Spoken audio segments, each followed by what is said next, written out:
Oh, je crois que j'ai crevé. Ouais, je sais, la roue est un peu grosse. Enfin, le pneu est un peu gros, mais on fait ce qu'on veut. Hein.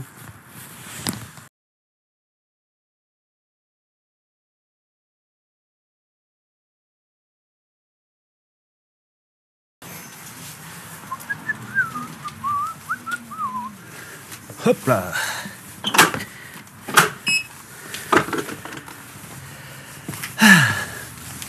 Salut les gens. Alors comme promis, aujourd'hui on va parler réparation de crevaison. J'aurais bien voulu vous faire un petit numéro du gars qui crève en route ou des choses comme ça, mais le temps étant pas terrible, il pleut à moitié, il tombe quelques gouttes. Donc ce qu'on va faire, c'est qu'on va se mettre à l'abri, mais on va faire ça dans les conditions, on va dire, dans les conditions du direct.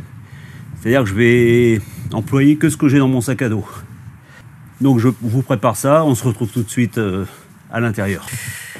Bon les amis, voilà, on est à l'abri, on est dans ma buanderie, j'espère que la lumière va tenir le choc. Donc on est dans les conditions, on va dire, du direct. On vient de crever. Voilà. On a donc d'un côté la roue, j'ai mon sac à dos. Je vais m'installer comme je fais quand je crève, vu que ça m'est déjà arrivé. Alors, vous vous rappelez de mon sac en plastique qui me servait en cas de pluie. Il me sert aussi en cas de crevaison. Désolé pour le bruit. Ah. Il est pas immense, mais au moins ça me sert. Comme, quel que soit le terrain en dessous, de la boue, de l'herbe mouillée, n'importe quoi, je mets ça, je pose la roue dessus, comme ça je suis tranquille. Hop. Voilà. Dans le sac, vous vous rappelez ce que j'ai.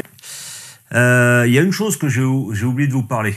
Une petite chose que j'avais pas dans mon sac, parce que comme dirait l'autre, j'étais arrivé au bout du rouleau. C'est du scotch. Voilà, c'est un gros rouleau, hein, du gaffeur, Moi qui ai un certain âge, j'aime bien appeler ça du MacGyver.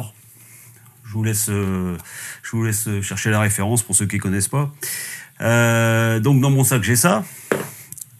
J'ai forcément toute la filasse des chargeurs, du charge docteur. Tiens, en passant, j'ai enfin testé le couvre-sac à dos sur la roue, la Gotway.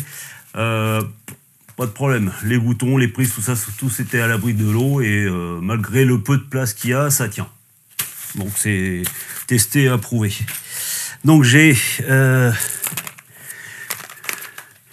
mes rustines, mais c'est surtout pour les boîtes et les démonts de pneus que ça me sert. Tournevis cruciforme. Hop là. La pompe. Forcément, la chambre à air. Hop. Ma clé Allen. Et en plus de la pompe, mon petit indicateur que je vous ai expliqué l'idée.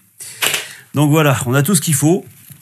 On va pouvoir commencer. Je vais mettre la caméra dans un autre sens pour que vous voyez mieux ce qui se passe. Et je vais vous expliquer au coup par coup ce que je fais. Comme toujours, c'est ma façon de faire. Il y a certainement des façons plus faciles ou plus rapides. Ou si vous savez mieux faire, si vous avez des remarques, les commentaires en dessous, ça sert à ça. Il n'y a pas de problème. Ok ? Bah à tout de suite. Alors, nous y sommes.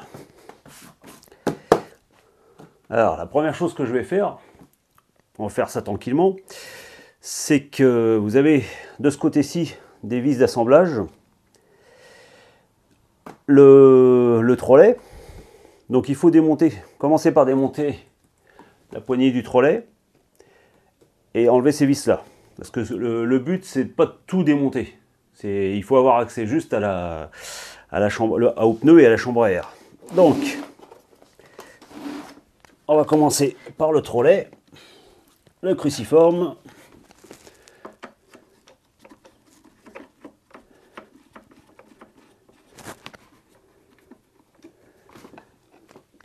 Et c'est là que mes histoires de boîtes sont importantes, parce que si vous êtes en pleine nature,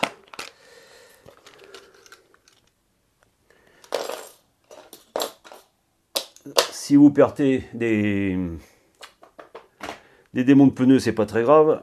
Si vous perdez des vis, ça va être plus embêtant.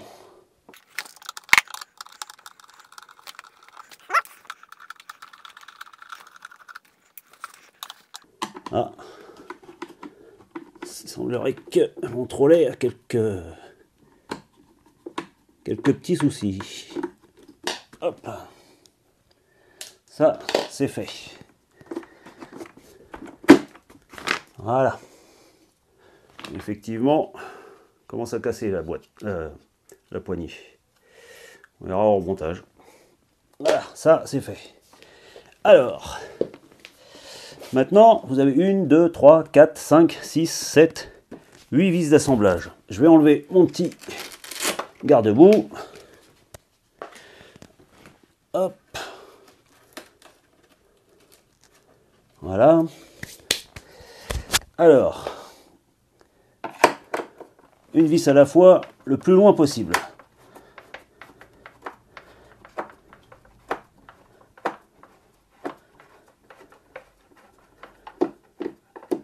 Voilà. C'est là que le scotch va intervenir. Quand vous sentez... Est-ce qu'on voit bien là? Ouais. Quand vous sentez que la vis est démontée, vous prenez votre scotch. Donc l'avantage, ce scotch-là, c'est que vous n'avez pas besoin d'outils coupants pour en prendre un morceau. Voilà, vous le mettez là-dessus. Et on continue.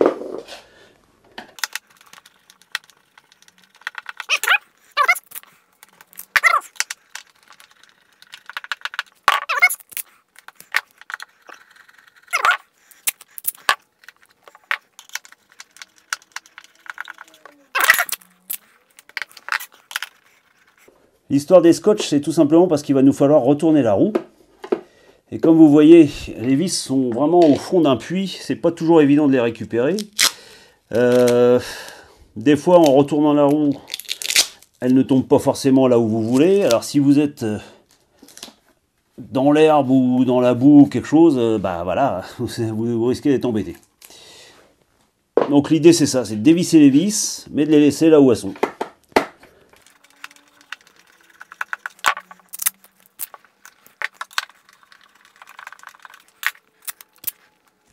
Et voilà.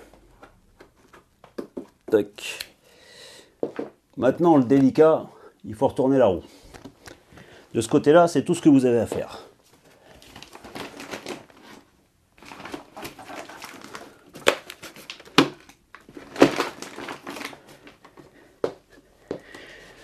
D'où l'importance d'avoir mis quelque chose de propre en dessous, parce que si vous êtes dans l'herbe humide ou la boue ou quelque chose, bah vous en avez déjà plein les mains là, à ce stade-là, si le temps n'est pas avec vous. Voilà, donc maintenant, il faut démonter marchepied. J'avance un peu. Donc ça, grâce à ma sacrée clé Allen.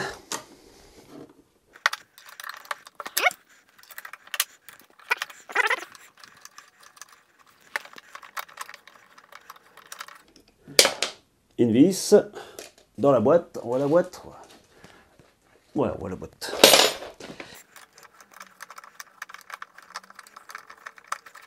Hop, l'axe qui s'en va tout seul.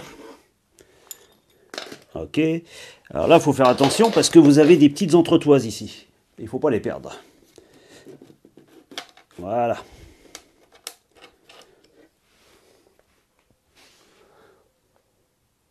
Hop. La poignée est enlevée. Alors maintenant, il vous reste 1, 2, 3, 4, 5, 6, 7, 8, 9 vis. Et on est reparti.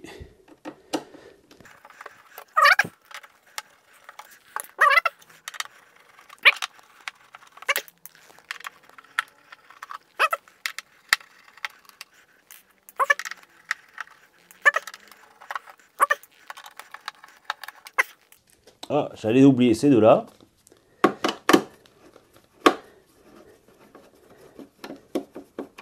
Qui sont un peu le même principe que tout à l'heure. Ils sont dans des puits profonds.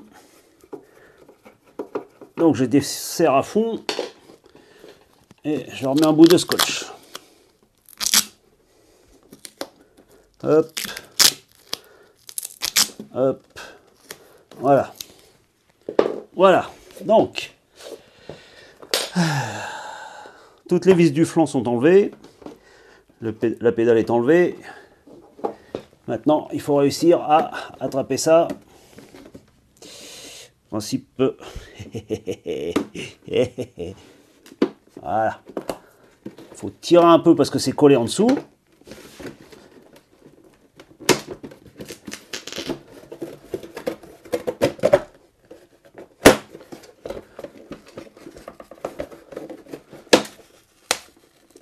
Faut pas avoir trop peur, ça fait des bruits, ça craque. Voilà.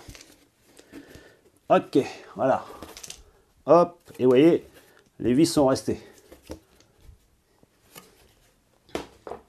Voilà, maintenant, nous sommes de ce côté-ci. Alors, l'axe de la roue. Et 1, 2, 3, 4, 5, 6, 7, 8 vis enlevées. Hop, on est reparti.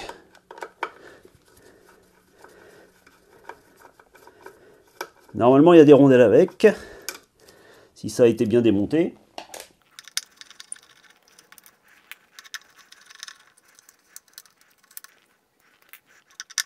On peut remarquer que comme je roule tous les jours, quel que soit le temps, pas une trace d'humidité. Hein. Pourtant, c'est pas plus protégé que ça, à part mon petit, comme je vous avais expliqué, mon petit protège sac à dos là. Donc c'est assez à l'abri de ce côté-ci.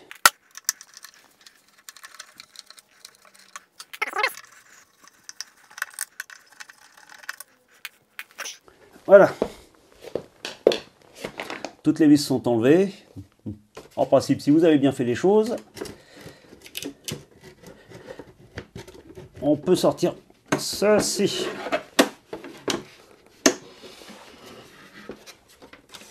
Hop.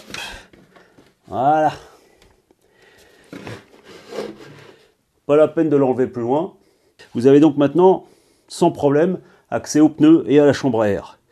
Vous n'oubliez pas de vérifier soigneusement quand vous avez enlevé la chambre à air qu'il n'y ait pas de clous, de choses comme ça qui traversent le pneu. Moi, ça m'est donc arrivé, mais il faut vraiment être très précautionneux. Moi, j'enlèverais carrément le pneu, quitte à regarder vraiment millimètre par millimètre si vous n'avez pas trouvé ce qu'il y avait à l'extérieur, parce que c'est vraiment délicat. Que vous dire d'autre? Bah voilà, une fois que vous avez tout remonté, vous avez vérifié que tout est bien, vous gonflez légèrement, à la limite vous regonflerez à la fin, mais au moins vous êtes tranquille, ça tient, c'est gonflé, il n'y a plus qu'à remonter, c'est prêt. Donc vous reprenez votre flanc, hop là.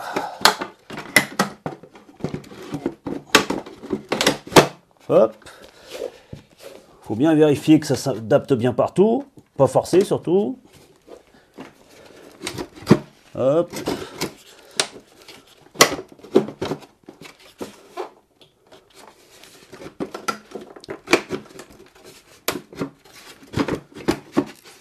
Voilà. Tac. Voilà, tout est en place. C'est bien ajusté. Oui, ça a l'air. Voilà. Tac. Voilà. Tout est bon. Tout est bon, tout est bon. Donc il ne reste plus qu'à faire l'inverse.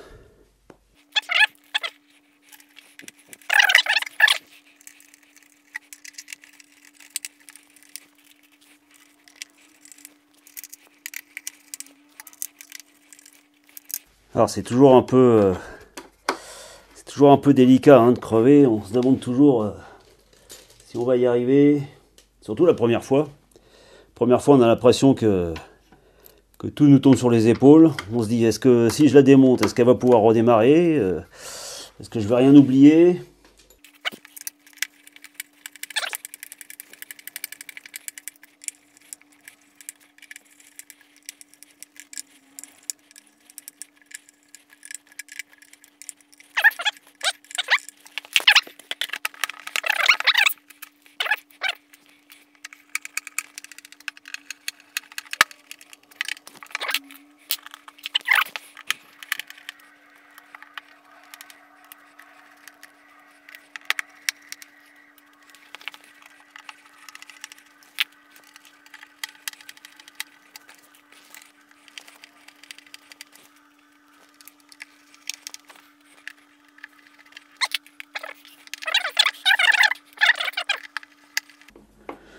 Voilà, maintenant la pédale.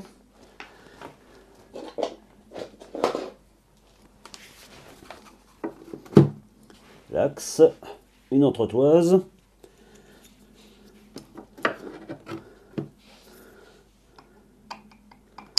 Alors bien sûr, si vous avez le temps de faire ça chez vous, ce n'est que mieux, parce que là vous pouvez mettre quelques gouttes d'huile par-ci par-là, quelques produits freins pour certaines vis, des choses comme ça. Mais n'oublions pas que là, normalement, on est en pleine nature. Voilà. Et qu'on n'a pas forcément tout un atelier avec soi. N'oubliez pas le brief du départ, hein, c'est réparer une crevaison juste avec un cruciforme et une clé Allen.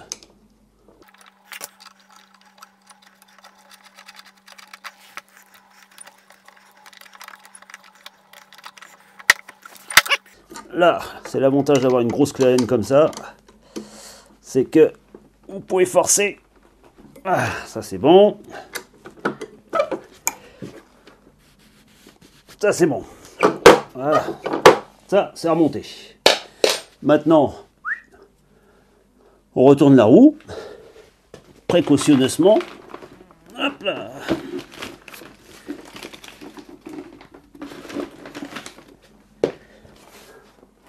Là, vous voyez bien, j'espère. Et on peut revisser le tout en enlevant les scotch.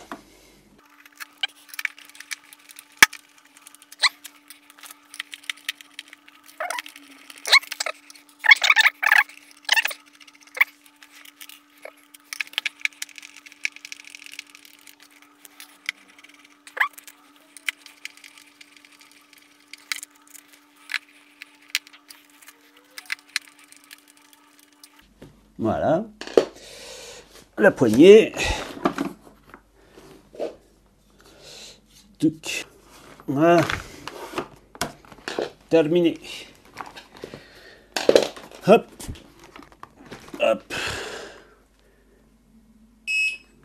Et voilà. Bon, voilà les amis, on arrive au bout. Vous voyez, c'est pas... On peut pas dire que ce soit hyper compliqué, mais c'est pas hyper simple non plus. Faut pas flipper, faut prendre son temps, y aller précautionneusement pour pas perdre de vis. Vous voyez, chaque chose que j'ai a son importance, hein. La boîte des rustines qui me sert pour me poser les vis, le scotch qui me sert pour pas tout enlever et pour pas risquer d'en perdre. Encore une fois, faites attention, quand vous enlevez les scotch, si vous avez retourné la roue, la tête de vis peut être collée sur le scotch et vous risquez de perdre la vis. Voilà, donc après gonflez ça à ce que vous avez besoin et puis eh ben c'est reparti pour un tour. Voilà les gens, c'est remonté, ça fonctionne. Je vais certainement aller faire un tour. Vous verrez quand vous aurez remonté votre roue, si à l'usage vous voyez que ça fait des à-coups comme ça, c'est que peut-être votre chambre à air c'est pas bien mise en place et que vous avez peut-être pas pris assez de précautions quand vous l'avez remonté. N'oubliez pas, c'est comme un vélo. Gonflez légèrement la chambre à air, vous la mettez bien partout dans le pneu, vous rentrez le pneu, avant de regonfler, vous regardez bien partout si c'est bien en place, vous regonflez un peu, vous dégonflez, vous refaites ça 2-3 fois et vous gonflez finalement et en principe il n'y a aucun problème, moi je n'ai jamais eu de problème. Que puis-je vous dire, c'est que maintenant que cette vidéo là est faite à votre demande, eh ben moi j'ai pas d'idée pour une autre vidéo. Si vous en avez, vous, commentaire en dessous. Dans les autres idées de vidéos, vous m'aviez dit aussi que vous aimeriez bien, certains aimeraient bien que je fasse la même chose sur une Kingsong, celle que j'ai là, la KS16B. Je ne vais pas le faire parce que ça a déjà été fait et en français. Vous avez Giron Shop qui ont fait ils ont fait une vidéo, une bonne vidéo là-dessus. Donc je vais tenter de vous la mettre, la vidéo, de vous la mettre en lien là-haut. Vous verrez, il y a tout ce qu'il faut savoir pour démonter et remonter une roue.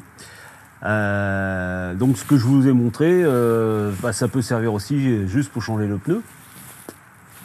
Et puis voilà, donc par contre, il va falloir trouver d'autres idées pour d'autres vidéos, enfin si vous en voulez. Hein. Vous mettez ça dans les descriptions en dessous. Après, à nous de jouer.